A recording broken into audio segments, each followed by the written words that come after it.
Students, intermediate first year second year బాటనీలో చూసినట్లయితే మనకి బాటనీ ఫస్ట్ ఇయర్ లోని 7 యూనిట్స్ ఉంటాయి. టోటల్ గా బాటనీ ఫస్ట్ ఇయర్ లో వృక్ష శాస్త్రంలో ప్రథమ సంవత్సరంలో చూసినట్లయితే మనకి 7 యూనిట్స్ ఉంటాయి. ఈ 7 యూనిట్స్ లోని ప్రతి యూనిట్స్ కి సబ్ చాప్టర్స్ ఉంటాయి అన్నమాట. అంటే 1, 2, 3 1, 2, 3, 4 గా చాప్టర్స్ గా డివిజన్ చేయబడి ఉంటాయి.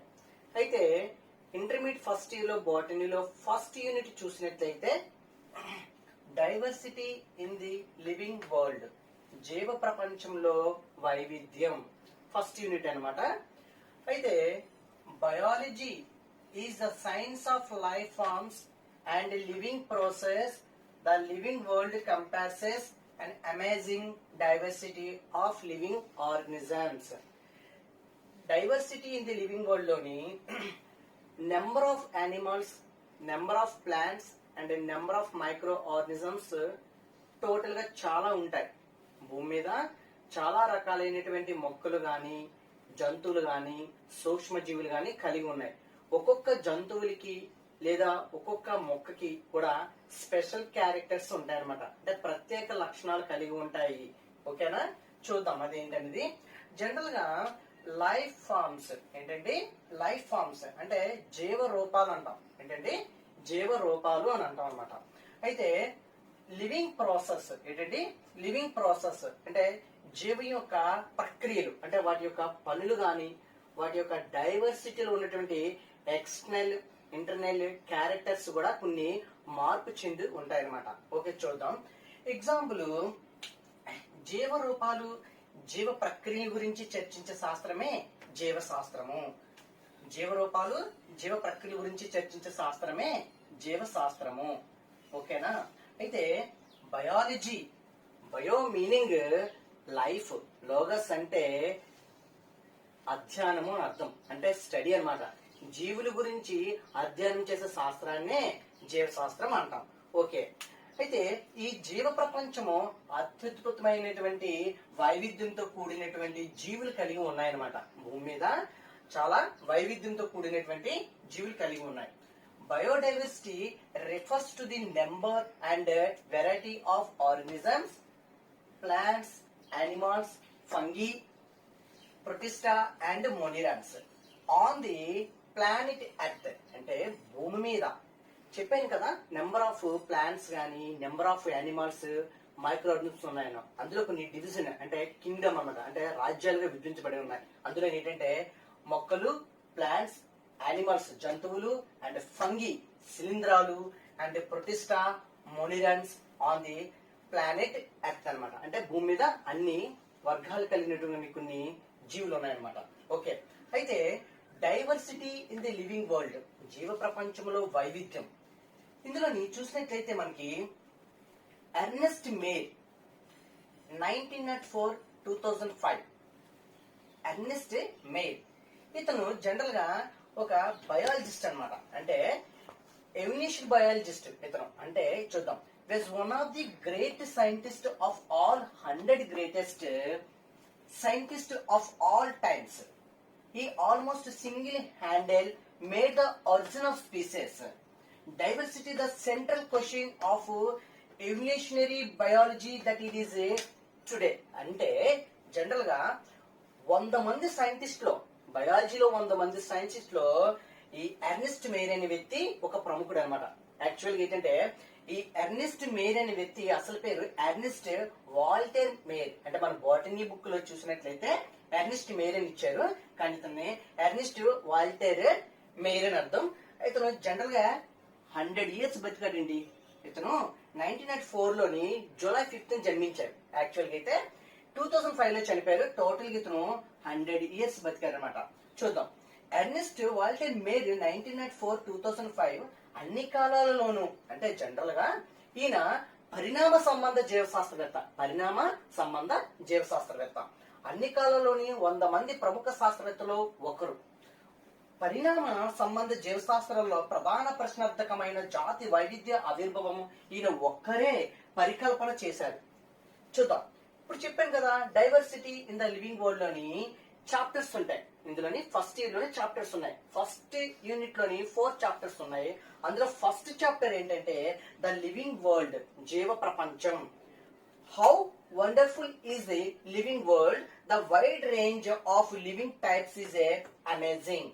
ఈ జీవ ప్రపంచం ఎంత అద్భుతమైంది, వివిధ రకాలకు చెందినటువంటి జీవరాశులు ఆశ్చర్యాన్ని కలిగిస్తాయి. చూద్దాం ఈ ద లివింగ్ వరల్డ్, జీవ ప్రపంచం అనేది ఇప్పుడు ఈ చాప్టర్ మనం చూద్దాం.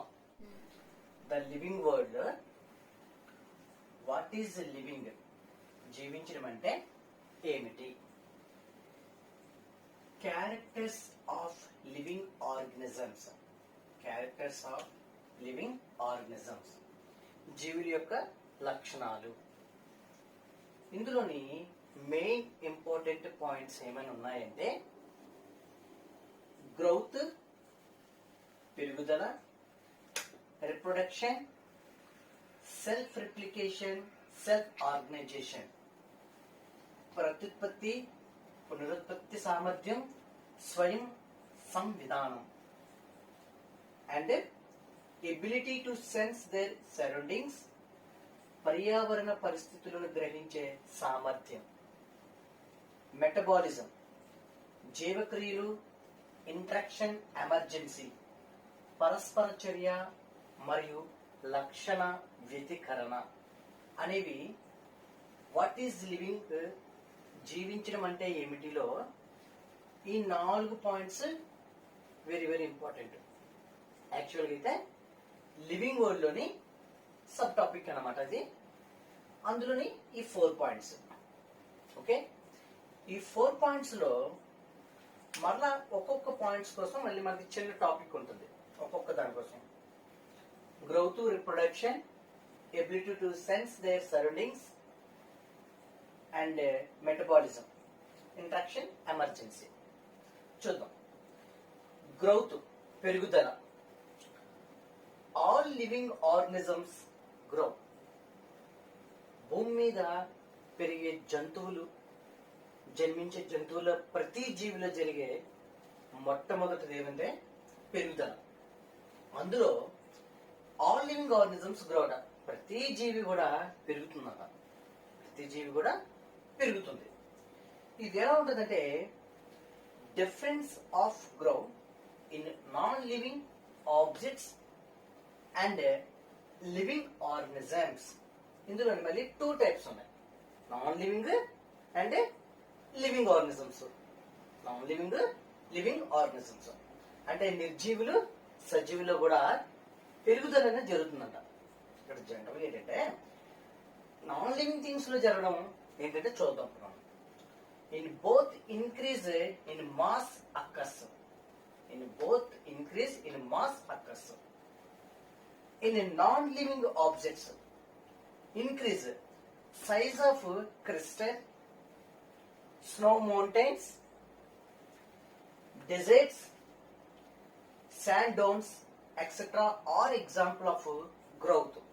జనరల్ గా క్రిస్టల్ అంటే చిన్న చిన్న రాళ్ళు అన్నమాట, అండ్ స్నో మౌంటైన్స్ అంటే మంచు పర్వతాలు, డెజర్ట్స్, శాండ్ డోన్స్ ఎడారిలో ఉన్నటువంటి ఇసుక దెబ్బలు అంటాం, ఆర్ ఎగ్జాంపుల్స్ ఆఫ్ గ్రోత్. అట్లాంటిలో కూడా జనరల్ గా మనకి సైజ్ అనేది పెరుగుతుంటుందట, అంటే గ్రోత్ డెవలప్మెంట్ అవుతుంది. ఇందులోని నిర్జీవులో, నాన్ లివింగ్ థింగ్స్ లో కూడా. Okay, but this results from accumulation of materials on the surface. This it is occurs externally. ఇది బాహ్య పెరుగుదల అంటాం జనరల్ గా. అంటే ఇవి చెప్పాం కదా మనం, crystals, snow mountains and deserts ఉన్నటువంటి కొన్ని ఈ మెటీరియల్స్ అట పెరుగుదల, బాహ్య పెరుగుదల అంటే ఎక్స్టర్నల్ గా జరుగుతుంది. అంటే పెరుగుదల మనకు కనిపిస్తుంది, పెరుగుదల అనేది మనకి కనిపిస్తుంది. ఓకేనా? సరే, ఇప్పుడు చూద్దాం. Growth in multi cellular organisms. Growth in multi cellular organisms చూద్దాం. ఈ మల్టీ సెల్యులర్ అంటే ఏంటి? బహుకణ జీవులు అన్నమాట. బహుకణ జీవులు అంటే ఏకకణ జీవుల్లో కూడా జరుగుతుంది. ఏంటంటే యూనిస్ సెల్యులర్ లో కూడా ఈ పెరుగుదల అనేది జరుగుతుంది. అంటే unicellular organisms also grow in size until they divided by cell division. ఓకేనా? అంటే జనరల్ గా ఈ సెల్ డివిజన్ అనేది ఏకకణ జీవుల్లోని విభజనలు జరిగినప్పుడు కూడా ఈ పెరుగుదల అనేది కనిపిస్తుంది అనమాట. ఇవి యూనిసెల్యులర్ లో. ఓకే, ఇక్కడ మల్టీ సెల్యులర్ ఆర్గానిజమ్స్ చూద్దాం. ఏంటంటే multi cellular organisms by cell division. In plants cell division occurs throughout the life. అంటే ప్లాంట్స్ లో కంటిన్యూషన్ సెల్ డివిజన్ అనేది జరుగుతూనే ఉంటుంది. అంటే వాటికి లైఫ్ స్పాన్ అనేది కంటిన్యూగా పెరుగుదల అనేది కనిపిస్తూనే ఉంటుంది తప్ప మధ్యలో అనేది ఆగిపోవడం అనేది ఉండదు. ఓకేనా? They live at specific location. Example meristematic tissues and this is known as growth. Meristematic tissue అనేది డివిజన్ జరుగుతుంటుంది. ఆ మెరిస్టెమిక్ టిష్యూ అనేది 3 టైప్స్ ఉంటాయి వాస్తవం అయితే. ఇది ఎక్కడైతే ఉంటుంది డివిజన్ జరుగుతుంటుందో ఆ పార్ట్ అనేది పెరుగుతూ ఉంటుంది అనమాట. Okay, right. In animals, growth occurs up to a certain age only, but the cell division continues for maintenance. Example, replacement of lost tissue. కణ విభజనలు అనేవి మనకి జంతువుల్లో కానీ మనం కానీ ఒక సర్టెన్ ఏజ్ వరకు మాత్రమే కణ విభజన జరుగుతుంటుంది. అంటే కొంతకాలం రాగానే డెవలప్మెంట్ అంటే గ్రోత్ డెవలప్మెంట్ అనేది ఆగిపోతుంది అనమాట. కానీ ఈ లాస్ట్ సెల్స్ వచ్చి example replacement of last cells tissue ఆ సెల్స్. ఎక్కడైనా కానీ సెల్ డిస్ట్రాయ్ అయిపోతే అంటే మన బాడీలో కొన్ని సెల్స్ చనిపోయినట్లయితే మళ్ళీ రీప్లేస్మెంట్ కోసం ఏమైనా కొత్తగా న్యూ సెల్స్ అనేవి డెవలప్ అయినప్పుడు ఆ ఏరియా అంతా కూడా ఏమవుతుందంటే డెవలప్ అవుతుంది అనమాట, పెరుగుదల జరుగుతుంటుంది. Okay, next. In living organisms growth is a form inside internally. Non living things అయితే ఎక్స్టర్నల్ అని చెప్పాం, కానీ లివింగ్ థింగ్స్ లో చూసినట్లయితే ఇంటర్నల్లీగా జరుగుతుంటది. ఓకేనా? అయితే ఇక్కడ a dead organism does not grow. చనిపోయిన జీవుల్లో మాత్రం పెరుగుదల అనేది ఉండదు, కనిపించదు. ఓకేనా? Right. Next, reproduction, self replication, self organisation చెప్తాం. ఇప్పుడు పెరుగుదల అనేది చెప్పడం జరిగింది. ఇప్పుడు మనం reproduction, self replication, self organisation చెప్తాం. Second one reproduction, self replication, self organisation. ప్రత్యుత్పత్తి, పునరుత్పత్తి సామర్థ్యం, స్వయం సంవిధానం. Reproduction, all living beings produce their offspring by the process of reproduction, production of new generation. Male and female gametophytes involvement వల్ల new generation అనేది form అవుతుంది అనమాట. Okay, ప్రత్యుత్పత్తి, జనకుల లక్షణాలు పోలిన లక్షణాలు గల సంతతిని ఉత్పత్తి చేయడమే ప్రత్యుత్పత్తి అంటారు. ఓకే, ప్రత్యుత్పత్తి అనేది 2 రకాలు. Reproduction is a 2 types. Sexually reproduction, asexually reproduction. లైంగిక ప్రత్యుత్పత్తి, అలైంగిక ప్రత్యుత్పత్తి. లైంగిక ప్రత్యుత్పత్తి సెక్షువల్ రిప్రొడక్షన్ లోని 2 parents take parts in reproduction. Gametes are involvement. Male female gametophytes involvement వల్ల న్యూ జనరేషన్ అనేది డెవలప్ అవుతుంది. ఓకే, పురుష స్త్రీ సంయోగ బీజాల కలయిక వలన కొత్త జీవులు అనేది అదే సంతతికి చెందినటువంటి ఏర్పడతాయి. అసెక్షువల్ రిప్రొడక్షన్, అలైంగిక ప్రత్యుత్పత్తి. Not involvement male and female గ్యామెటోఫైట్స్.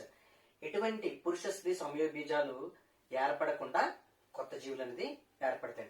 అవి ఏంటంటే ఫస్ట్ వన్ ఫీజన్ విచ్చిత్తి, ఫ్రాగ్మెంటేషన్ ముక్కలవడం, రీజనరేషన్ పునరుత్పత్తి, బడ్డింగ్ ప్రరోహాలు ఏర్పడటం, విస్టేటివ్ ప్రాపగేషన్ శాఖీయ వ్యాప్తి కారకాలు, స్పోర్ ఫార్మేషన్ సిద్ధ బీజాలు. వీటికి సంబంధించినటువంటి ఫర్దర్ క్లాసులోనే డెప్త్ గా ఉంటుంది. సింపుల్ గా చెప్దాం. ఫీజన్ కణ విచ్చిత్తి అంటే అమీబాలోని కేంద్రకము న్యూక్లియస్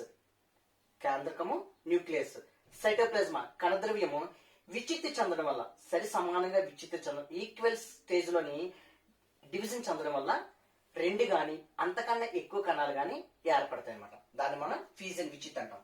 ఫ్రాగ్మెంటేషన్ ముక్కలవడం, స్పైరోగైరా లాంటి కొన్ని ఆల్గేలను ఏమవుతుందంటే పేరెంట్ సంబంధించింది ప్లాంట్ అవ్వచ్చు లేదా పేరెంట్ సంబంధించినటువంటి తల్లి కణం నుంచే రెండు పిల్ల కణాలుగా ఏర్పడతాయి, ముక్కలు అయిపోతాయి అనమాట. దాన్ని మనం ఏమంటాం అంటే ఫ్రాగ్మెంటేషన్ అంటాం.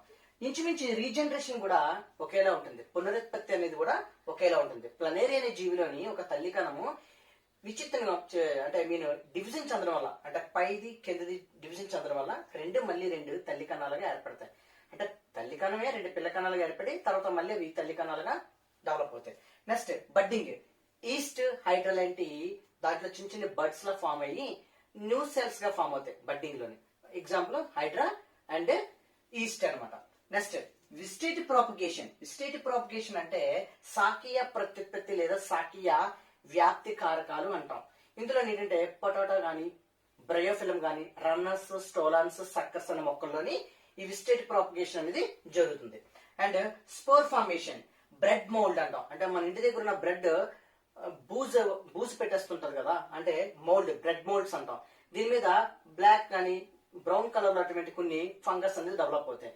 దాని నుంచి స్పొరంగి నుంచి కొన్ని స్పోర్స్ రిలీజ్ అయ్యి మొత్తం బ్రెడ్ అంతా స్పాయిల్ అయిపోతుంది అనమాట. దాన్ని మనం స్పోర్ ఫార్మేషన్ అంటాం. Okay, next what is living లోని థర్డ్ వన్ అండి, ability to sense their surroundings. పర్యావరణ పరిస్థితులను గ్రహించే సామర్థ్యం. Ability to sense their surroundings. All living organisms are ability to sense their surroundings. ప్రతి జీవి కూడా పర్యావరణ పరిస్థితులకి అనుకూలిని చూపుతాయి. అలాగే they respond to the environmental stimuli, irritability which may be physical, chemical or biological.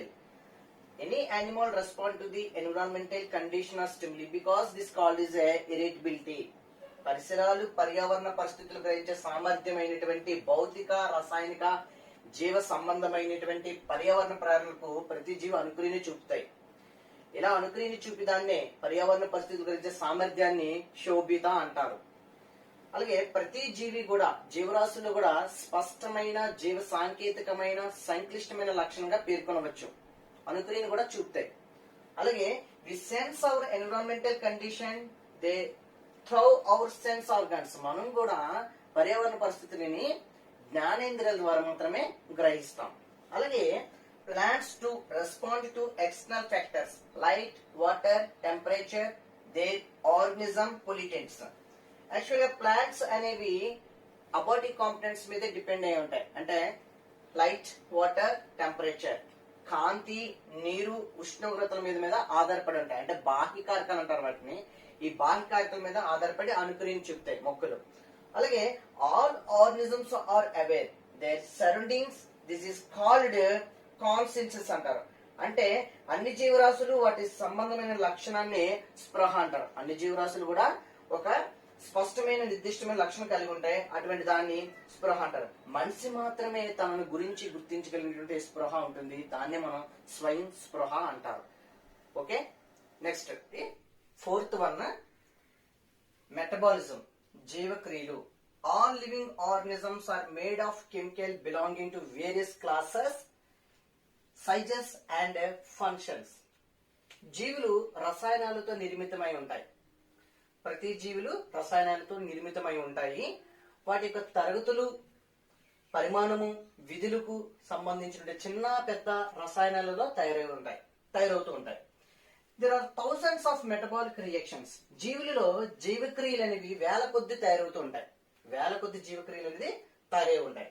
అలాగే the sum total of all the chemical reaction occurring in our body is a metabolism. జీవులలో జీవక్రియలు, రసాయనాలు మొత్తాన్ని జీవక్రియ అంటాం. జీవుల్లో జరిగే రసాయనాల యొక్క మొత్తాన్ని ఏమంటామంటే జీవక్రియ అంటాం. The chemical process in the living body.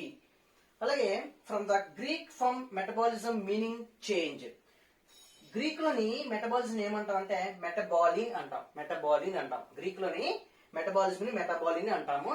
దాని యొక్క మీనింగ్ ఏంటంటే చేంజ్ అని అర్థం, మార్పు. మెటబాలిజం అంటే జీవక్రియ అంటే గ్రీక్ లో ఏమంటారంటే మార్పు అని అర్థం. Metabolism is a 2 types. జీవక్రియ అనేది 2 రకాలండి. ఒకటి ఎనాబాలిజం, 2 కెటాబాలిజం. ఎనాబాలిజం, కెటాబాలిజం నిర్మాణాత్మక ప్రక్రియ అండ్ విచ్ఛిన్న క్రియ. Anabolism process is a represented by photosynthesis. Catabolism process is a represented by respiration. అంటే కిరణజన్య సంయోక్రియ, అండ్ శ్వాసక్రియ. ఈ మొక్కల్లో మాత్రం ప్లాంట్స్ లో ఈ రెండు ప్రాసెస్ అనేవి జరుగుతూ ఉంటాయండి.